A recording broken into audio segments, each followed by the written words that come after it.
Venus. ভিনাসের Bangla নাম শুক্র গ্রহ। সূর্য থেকে এটা সেকেন্ড প্ল্যানেট, প্রথমে বুধ, তারপরে শুক্র, অর্থাৎ ইংরেজিতে মার্কারি, মার্কারির পরে ভিনাস। ভিনাস আমাদের আকাশের দেখা তারাগুলোর মধ্যে সব থেকে বেশি উজ্জ্বল, অর্থাৎ সূর্যের মানে আকাশের যে বস্তুগুলো আছে তার মধ্যে যদি সব থেকে ব্রাইট জিনিস আমরা চিনি সেটা হচ্ছে সূর্য, এরপর সেকেন্ড হচ্ছে আমাদের চাঁদ, এবং থার্ডই হচ্ছে ভিনাস। ভিনাস এত উজ্জ্বল, এত ব্রাইট যে এটাকে দেখে মাঝে মধ্যে মানুষ মনে করে যে এটা একটা ইউএফও বা কোনো একটা প্লেন আসছে। তো আকাশে দৃশ্যমান যত বস্তু আছে তার মধ্যে এই শুক্র গ্রহটা সব থেকে বেশি ব্রাইট এবং সব থেকে বেশি উজ্জ্বল। এটা টেলিস্কোপিক অবজারভেশনে যখন টেলিস্কোপ দিয়ে দেখা হয় তখন দেখা যায় যে এটা চাঁদের মতো ফেজ আছে এটা, অর্থাৎ চাঁদের যেরকম বিভিন্ন ফেজ থাকে, গিবাস, ক্রেসেন্ট, তারপরে ফুল মুন, আমাদের ভিনাসের মধ্যে টেলিস্কোপ দিয়ে দেখলে জিনিসটা দেখা যায়, খালি চোখে কিন্তু এটা দেখা যায় না। এবং সে সূর্যের এত কাছে যে এটা সূর্যের খুব আশেপাশেই থাকে। ম্যাক্সিমাম 45 ডিগ্রি অ্যাঙ্গেল হতে পারে, বাট এর বেশি কখনোই যায় না, যার কারণে এটা সবসময় সকালবেলা এবং সন্ধ্যাবেলায় দেখা যায়, এর বাইরে এটা দেখা যায় না। একটা মজার ব্যাপার সেটা হচ্ছে এই একই তারাকে আমরা দুইটা তারা মনে করি, অর্থাৎ এটা সকালেও দেখা যায় আবার সন্ধ্যাও দেখা যায়, যার কারণে আমরা মনে করি যে দুইটা তারা, সন্ধ্যা তারা এবং শুক তারা। আসলে দুইটাই কিন্তু একই তারা, অর্থাৎ দুইটাই হচ্ছে ভিনাস। আমরা যদি মানে পরবর্তীতে আমরা আরো দেখবো যে আমরা ক্লাসিফাই করবো যে প্ল্যানেট এবং স্টার কিন্তু ডিফারেন্ট জিনিস, বাট আমি এখন স্টার ইউজ করতেছি যেহেতু আমরা এখন আকাশে এগুলোকে মানে বেসিক থেকে শুরু করতেছি সেজন্য। এবার আসি ভিনাসের সাইজ। ভিনাসের সাইজ কিন্তু মানে আনুমানিক পৃথিবীর সাইজের খুব কাছাকাছি। পৃথিবীর হচ্ছে 12,750 কিলোমিটার ডায়ামিটার, আর ভিনাসের ডায়া কিন্তু 12,100, মানে খুব ক্লোজ, কিন্তু 95% ডায়ামিটার, অর্থাৎ সাইজে একদম সেম টু সেম। এত সেম যে ভিনাসের অর্ধেক কেটে যদি পৃথিবীর সাথে মানে পৃথিবী আর ভিনাস যদি দুটাকে কমলার মতো অর্ধেকে কেটে এর সাথে একটু জোড়া লাগানো যায় তাহলে কিন্তু বোঝাই যাবে না যে কোনটা কি। ডায়ামিটারে এত সেম। এবং মাসের দিক থেকে 80% অফ দ্য আর্থ মাস, অর্থাৎ পৃথিবীর 80% মাস আছে তার। তো এটা দেখতে কিন্তু আর্থের একটা টুইন মনে হয়, অর্থাৎ কোন একটা দূরের কোন গ্যালাক্সি থেকে কেউ যদি দেখে তখন মনে করবে যে আর্থ আর হচ্ছে ভিনাস দেখতে একই, মানে টুইন বলা যায়। তবে ওটা ইভিল টুইন, মানে খারাপ টুইন। কেন? পৃথিবী হচ্ছে স্বর্গের মতো, বাট ভিনাস আপ ক্লোজ কিন্তু খুবই মানে নরকের চেয়েও খারাপ, খুবই ডেঞ্জারাস। তো আমরা আস্তে আস্তে ওই জিনিসগুলোতে যাব। প্রথমে আসি সূর্য থেকে দূরত্ব। সূর্য থেকে দূরত্ব 110 মিলিয়ন কিলোমিটার, বাট পৃথিবী থেকে সূর্যের দূরত্ব 150 মিলিয়ন। তো ডিস্টেন্স প্রায় 2/3 পৃথিবীর সূর্য থেকে দূরত্বের 2/3 ধরা যায়। তো পৃথিবী থেকে কম দূরত্বের কারণে এটা স্বাভাবিকত সূর্য থেকে বেশি আলো পায় এবং এটা ওয়ার্মার। যতটুকু ওয়ার্ম হওয়ার কথা তার থেকে অনেক বেশি ওয়ার্মার, অর্থাৎ তার সারফেস টেম্পারেচার প্রায় 460 ডিগ্রি সেলসিয়াস। সেটা জাস্ট সূর্যের কারণে না, সেটা মানে অনেক বেশি ওয়ার্ম, এত ওয়ার্ম যে সোলার প্ল্যান পুরা সোলার সিস্টেমে এটা সব থেকে ওয়ার্মার। এবং এটার আরেকটা কারণ আছে। অতীতে মনে করা হয় যে অতীতে হয়তো এটা আরো কুলার ছিল এবং এটাতে পৃথিবীর মতো মোটামুটি পানিও ছিল। একটা runway green house gas effect হয়েছে এখানে। পয়েন্ট বাই পয়েন্ট আসি। ভিনাসে অনেক আগে ওশান ছিল, পৃথিবীর মতো পানি ছিল। তো যখন সূর্য থেকে যেহেতু এটা ক্লোজার, এটা সূর্য থেকে বেশি তাপ পায় এবং এটাতে হিট আপ হয়ে যায়। হিট আপ হওয়ার কারণে যেটা হয় যে নিচে থেকে আমাদের ওয়াটার গুলা ভেপার হয়ে যায়। পৃথিবীতে যেরকম হয় বেশি গরম পড়লে ওয়াটার ভেপার অনেক বেশি হয়ে যায়। এখন ওয়াটার ভেপার কিন্তু একটা গ্রিন হাউস গ্যাস, অর্থাৎ ওয়াটার ভেপার কিন্তু হিট ধরে রাখে, কারণ মানে এটা আরো ওয়ার্ম করে দেয়। তো এটা মানে প্রথমে সূর্য ভিনাসকে গরম করছে, যার কারণে পানি বাষ্প হয়েছে। পানি বাষ্প হওয়ার পরে যেটা হয়েছে যে পানির মধ্যে যেসব কার্বন ডাই অক্সাইড ছিল সেগুলো সব রিলিজ করে দিছে, মানে ওশানের মধ্যে যে কার্বন ডাই অক্সাইড গুলো ছিল সেগুলো রিলিজ হয়ে গেছে, যেটা আমাদেরও এখন কিছুটা প্রবলেম। তো এটা এই ওশান থেকে যখন কার্বন ডাই অক্সাইড গুলো রিলিজ হয়ে গেছে তখন অলরেডি যে গরম হয়ে যাচ্ছিল ভিনাসটা, সেটা আরো বেশি গরম হয়ে গেছে, কারণ কার্বন ডাই অক্সাইড হচ্ছে মেইন গ্রিন হাউস গ্যাস আমাদের পৃথিবীতেও। সেটা গ্রিন হাউস গ্যাস ইফেক্টের কারণে এই হিটটা আরো বেশি কম্পাউন্ড হয়ে গেছে, আরো অনেক বেশি বেড়ে গেছে। এত বেশি হয়ে গেছে যে এরপরে যে কার্বন ডাই অক্সাইড গুলো রকের মধ্যে ছিল সেইখান থেকে পর্যন্ত এই জিনিসগুলো বের হয়ে গেছে। এবং এই পুরা কম্বাইন ইফেক্টের কারণে ভিনাস একটা পুরা হেলের মতো গরম হয়ে গেছে এবং তার ক্লাউড গুলা অর্থাৎ অ্যাটমসফিয়ারটা অনেক বেশি থিক হয়ে গেছে এই যে কার্বন ডাই অক্সাইড এবং অন্যান্য গ্যাসগুলোর কারণে। এবং এখনো ভিনাসের অ্যাটমসফিয়ারটা মেইনলি কার্বন ডাই অক্সাইড নিয়ে গঠিত, মেইন কম্পোনেন্টটাই হচ্ছে কার্বন ডাই অক্সাইড। যেখানে আমাদের পৃথিবীর মেইন কম্পোনেন্ট কিন্তু অক্সিজেন, সেখানে মেইন জিনিসটাই হচ্ছে কার্বন ডাই অক্সাইড। এবং সেখানে আরো অন্যান্য যেসব আছে সবগুলো হচ্ছে সালফার ডাইঅক্সাইড, সালফিউরিক অ্যাসিড আছে, অ্যাটমসফিয়ারে ক্লাউড আছে সালফিউরিক অ্যাসিডের। সো এটা খুবই ডেঞ্জারাস একটা জায়গা। এবার আসি মুন। ভিনাসের কোনো মুন নেই। অর্থাৎ আমাদের যেরকম চাঁদ আছে ওরকম কোনো স্যাটেলাইট কোনো উপগ্রহ নেই।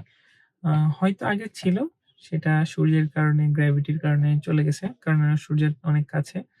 আবার হয়তো ওর ফার্স্ট থেকে ছিলই না। সূর্যের খুব কাছে থাকার কারণে আ এনি মুন যেটা থাকার কথা সেটা হয়তো ফ্লিং করে চলে গেছে বাইরের দিকে। এরপর আসি সারফেস। সারফেস ফিচার বা জিওলজিক ফিচারস গুলা। এখানে কয়েকটা মিস্ট্রি আছে। ১ম মিস্ট্রি হচ্ছে এর সারফেসটা রিলেটিভলি খুবই ইয়াং। এত ইয়াং যে রাফলি 50 মিলিয়ন ইয়ার্স এর মতো ইয়াং। অর্থাৎ এখানে অনেক বেশি যে ইমপ্যাক্ট ক্রেটার যেগুলো আছে, অর্থাৎ সাধারণত কোনো একটা মিটিওর পড়লে বা কোনো এসে কমেট এসে পড়লে যে কতগুলা ইয়ে হয়, যে ক্রেটার তৈরি হয় যেটা আমরা চাঁদের মধ্যে দেখেছি। এই যে ইমপ্যাক্ট ক্রেটার গুলা সেগুলার যে ওয়েদারিং হয়, অর্থাৎ একটা জিনিস অনেকদিন ধরে এরকম একটা ক্রেটার তৈরি হলে বছরের পর বছর বাতাস, ঘূর্ণিঝড়, বৃষ্টিগুলোর কারণে যে ওয়েদারিং ইফেক্ট যেগুলা হয়, অর্থাৎ সেটা যে ক্ষয় হয়ে যায় বা নাম হয়ে যায়, ওই জিনিসগুলা রিলেটিভলি অনেক ইয়াং। এবং এটা আসলে খুবই বড় একটা মিস্ট্রি যে আসলে পুরা একটা প্ল্যানেট, আমরা জানি যে সোলার সিস্টেমের বার্থ হয়েছে অনেক আগে 4.6 4.5 বিলিয়ন ইয়ার্স এগো, সব একসাথেই হয়েছে। তো পৃথিবীর কাছাকাছি সময়ে কিন্তু ভিনাস হয়েছে, বাট ওর সারফেসটা খুবই নতুন, এটা একটা মিস্ট্রি। তো এটার কয়েকটা এক্সপ্লেনেশন আছে। এক হচ্ছে ভিনাসে কিন্তু প্রচুর পরিমাণে ভলকানিক অ্যাক্টিভিটি হয় এবং পৃথিবীর আর ভিনাসের সাইজ যেহেতু সেমই বললাম, তো এর ইন্টারনাল জিওলজিও কিন্তু মানে ইন্টারনাল স্ট্রাকচারও মোটামুটি কাছাকাছি। যে ভেতরে একটা আয়রন কোর আছে, তার উপরে ম্যান্টেল আছে, তার উপরে হট ম্যাগমা বা লাভা আছে। সেই লাভাগুলো আবার ভলকানিক অ্যাক্টিভিটির মাধ্যমে বাইরে চলে আসে। তো ভিনাসে এই জিনিসটা অনেক বেশি হয়। বেশি হওয়ার কারণে যেটা হয়, এমন হইতে পারে যে হয়তো ওর ভলক্যানো গুলা সবগুলা এত বেশি ইরাপশন হইছে যে পুরা সারফেসটাই নতুন হয়ে গেছে। নতুন হওয়ার পরে যে ইমপ্যাক্ট গুলা পড়েছে, ইমপ্যাক্ট ক্রেটার গুলা তৈরি হয়েছে সেগুলো আমরা এখন দেখছি। যার কারণে মনে হচ্ছে এটা রিলেটিভলি নতুন। বাট আমি এখানে নতুন বলতেছি কম সময়, এটা হচ্ছে জিওলজিক স্কেলে, মানে পৃথিবীর বা ইউনিভার্সের বয়স তো অনেক বেশি। এগুলার স্কেলে যেমন half a million years, 50 million year, এগুলো খুব একটা সিগনিফিক্যান্ট, মানে ওগুলাই কম সময় আরকি, অনেক ইয়ে। ইন্টারনাল স্ট্রাকচার এর কারণে আমাদের এটা হইতে পারে যে ভলক্যানিক অ্যাক্টিভিটির কারণে তার পুরাটা রিসারফেস হয়ে গেছে। অথবা এমনও হতে পারে যে কোনো একটা বড় অ্যাস্টেরয়েড বা কিছুর সাথে এত বড় ধাক্কা লাগছে যে পুরা প্ল্যানেটটাই উপরের সারফেসটা গলে আবার নতুন করে মোল্ড হয়ে গেছে। এরকমও হইতে পারে। 1960s এর দিকে ভিনাসে অনেকগুলো প্রোব বা অনেক যে গবেষণা করা হয়েছিল, মেরিনার 2 গেছিল ওখানে। তারা যদি সালফার ডাইঅক্সাইডের যে কনসেনট্রেশনটা দেখেছে সেটা 90s এর দিকে এসে অনেক কমে গেছে। তো এমন হতে পারে যে হয়তো 90s, 50s বা 40s এই রিজিয়ন এর দিকে হয়তো অনেক বেশি এরাপশন হয়েছে। মানে এটা কেন সিগনিফিক্যান্ট? কারণ সালফার ডাইঅক্সাইড একটা ভলক্যানিক গ্যাস। ভলক্যানোর এরাপশন হলে কিন্তু সালফার ডাইঅক্সাইড থাকে। তো এটার কনসেনট্রেশন কমছে, মানে তখন ওই সময় হয়তো আ অনেক বেশি ভলক্যানিক অ্যাক্টিভিটি ছিল, সেটা শাট অফ হয়ে গেছে। তো এটা ভলক্যানিক অ্যাক্টিভিটিস এর দিকে। বাট এগুলো নিয়ে কনফার্ম কোন কিছু জানা যায়নি। এটা আর পৃথিবী থেকে দূরত্বের কথা বলি। পৃথিবী থেকে দূরত্ব এর কিন্তু খুব কাছে পৃথিবীর 38 মিলিয়ন কিলোমিটারস এর ক্লোজ চলে আসে মাঝে মধ্যে, আবার ইয়ে হয়ে যায়। বাট এত কাছে থাকা সত্ত্বেও এটা আমাদের সোলার সিস্টেমের সবথেকে লেস এক্সপ্লোরড প্ল্যানেট, মানে সবথেকে কম এক্সপ্লোরেশন করা হয়েছে, সবথেকে কম মিশন এখানে গেছে। বাট এমন না যে সেটা কাছে। ১ম দিকের সব স্পেস মিশন কিন্তু ভিনাসকে টার্গেট করা হয়েছিল। কিন্তু পরে দেখা যায় যে ভিনাস আসলে মানে খুবই ডেঞ্জারাস একটা জায়গা। তো কেন? কেন এটা সবথেকে কম রিসার্চ করা হয়েছে? কারণ এটাতে আসলে এটার যে অ্যাটমসফিয়ারিক যে টেম্পারেচার ৪৬০ ডিগ্রি সেলসিয়াস তাপমাত্রা। তারপরে এর উপরে যে ক্লাউড গুলা দেখা যায়, সেই ক্লাউড গুলা হচ্ছে আ সালফিউরিক অ্যাসিড বৃষ্টি হয় ওখানে। এবং বৃষ্টিটা এমনভাবে হয় যে বৃষ্টিটা ড্রপটা মাটিতে পড়ার আগে এত গরম যে ওটা আবার বাষ্প হয়ে আবার চলে যায়।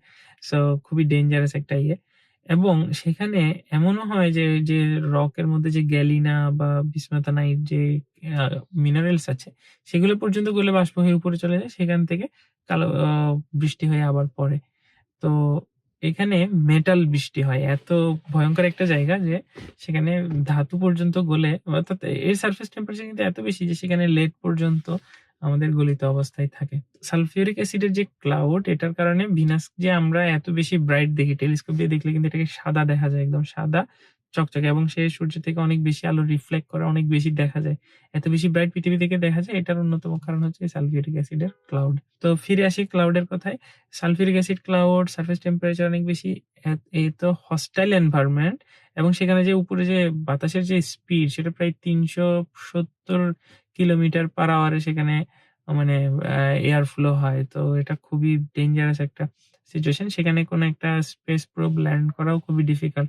ভেনেরা প্রোগ্রাম সোভিয়েত ইউনিয়ন করেছিল। তারা প্রায় ১০ টার মতো প্রোব এই মার্সে সরি ভিনাসে ল্যান্ড করাইতে পেরেছিল। যারা ওই ভিনাসের বিভিন্ন ছবি তারপরে এটি ক্যাপচার করে নিয়ে আসছিল। এই ১০ টা প্রোবের মধ্যে সবথেকে বেশি যে সার্ভাইভ করছে সে মাত্র ২ ঘন্টা টিকছে ওই জায়গায়। কারণ তার আগে তার সার্কিট বোর্ড সবই ফ্রাই হয়ে গেছে আরকি। এবং সবথেকে কম সময় যেটা টিকছে সেটা ২৩ মিনিটে নষ্ট হয়ে গেছে। মানে এত হস্টাইল একটা এনভায়রনমেন্ট। এবং সেখান থেকে যে ছবিগুলো আসছে এগুলা খুবই স্ট্যারি গোস্টি একটা প্লেস, অর্থাৎ খুবই ব্যারেন, কিচ্ছু নাই। উপরে আকাশটা লাল, আ সালফিউরিক অ্যাসিড ক্লাউড আছে সেখানে, মানে এবং সেটা সবসময় সূর্য থেকে খুব কাছে, কিন্তু অনেক বেশি সূর্যের আলো আসার কথা। বাট স্টিল এটার যে উপরে থিক যে ক্লাউড আছে ওগুলোর কারণে আলোটা ঠিকমতো সারফেসে পৌঁছাইতে পারে না। যার কারণে এটা সবসময় টুয়াইলাইট এর মতোই মানে পরিবেশ থাকে। এবার আসি যে সেখানে দিন এবং বছর কিভাবে হয়। সূর্য থেকে সে চারপাশে একবার ঘুরে আসতে তার সময় লাগে ২২৫ দিন। অর্থাৎ তার ১ বছর, ভিনাসে একটা বছর ২২৫ পৃথিবীর দিনের সমান। সবথেকে মজার ব্যাপার যে তার দিন যে মানে একদিন যেটা হয় যে সে নিজের অক্ষের উপর একবার ঘুরলে ১ দিন হয়। আমাদের যেমন একবার সূর্য ওঠে, সূর্য ডোবে, তারপরে মানে পৃথিবী ততক্ষণে ১ চক্কর দেয়। তো সেজন্য আমরা কিছুক্ষণ সূর্য দেখি, এরপরে কিছুক্ষণ সূর্যের উল্টো দিকে যে টাইমটা আছে সেটা পার করি। হ্যাঁ, এভাবেই একটা দিন হয়। ভিনাসের স্পিন এত স্লো যে সেখানে ১ দিন হইতে সময় লাগে ২৪৩ মানে আর্থ ডে। অর্থাৎ আমাদের পৃথিবীর ২৪৩ দিনে সেখানে ১ দিন হয়। কিন্তু ১ বছর হয় পৃথিবীর ২২৫ দিন। অর্থাৎ তার ১ দিন ১ বছর থেকে বড়। তো সেখানে ক্যালেন্ডার করাটা আসলে খুবই ডিফিকাল্ট, যেখানে দিন থেকে মানে বছর ছোট।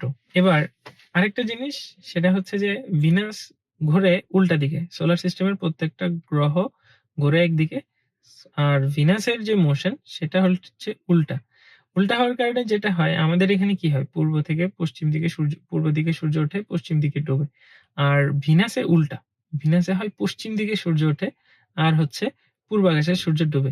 আর ভিনাসের স্পিন এত স্লো যে হচ্ছে যে কেউ যদি ইকুয়েটর বরাবর দৌড়ায় তাহলে সে কিন্তু সারা বছর মানে সবসময় দিনেই থাকতে পারবে। এবং আরো একটা ইয়ে হচ্ছে, যেহেতু তার ১ দিন ২৪৩ দিন, তাহলে একবার সূর্য উঠলে সেটা কিন্তু আর ডুবতে মানে অনেকদিন পরে গিয়ে সূর্য ডুবে যদি নিচে না। আর আপনি যদি একটু হাঁটলে কিন্তু ভিনাসের স্পিডের থেকে বেশি স্পিড আপনি হাঁটতে পারবেন।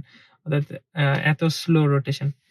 তো এটা কেন? এটা হওয়ার কথা না, কিন্তু কনজারভেশন অফ অ্যাঙ্গুলার মোমেন্টাম এর রুলস অনুযায়ী এটা ধারণা করা মানে এটাই হওয়ার কথা যে সোলার সিস্টেমের সবগুলা একই দিকে একই ডিরেকশনেই কিন্তু ঘুরবে। তো সে ঘুরতেছে মানে বার্ষিক গতি যেটা সেটা ঘুরতেছে ঠিকই। বাট যেটা নিজের অ্যাক্সিস এর উপর যে মোশনটা সেটা কিন্তু উল্টা হয়ে গেছে এবং উল্টা রোটেশনটা খুব স্লো। এবং এটা কি কারণে হইতে পারে? এটার সবথেকে বড় থিওরি যে এটা হইতে পারে যে কোন একটা বিশাল সাইজের কোন একটা অ্যাস্টেরয়েড বা কমেটের সাথে এটা বাড়ি খাইছে। যে সিগনিফিক্যান্ট সাইজ ছিল, যে এত জোরে বাড়ি খাইছে যে তার যে ন্যাচারাল স্পিনটা ছিল সেটা উল্টা হয়ে গেছে। যার কারণে সে উল্টা দিকে ঘুরতেছে এবং যেটা অনেকটা এই স্লো স্পিনটাও কিছুটা এক্সপ্লেইন করে।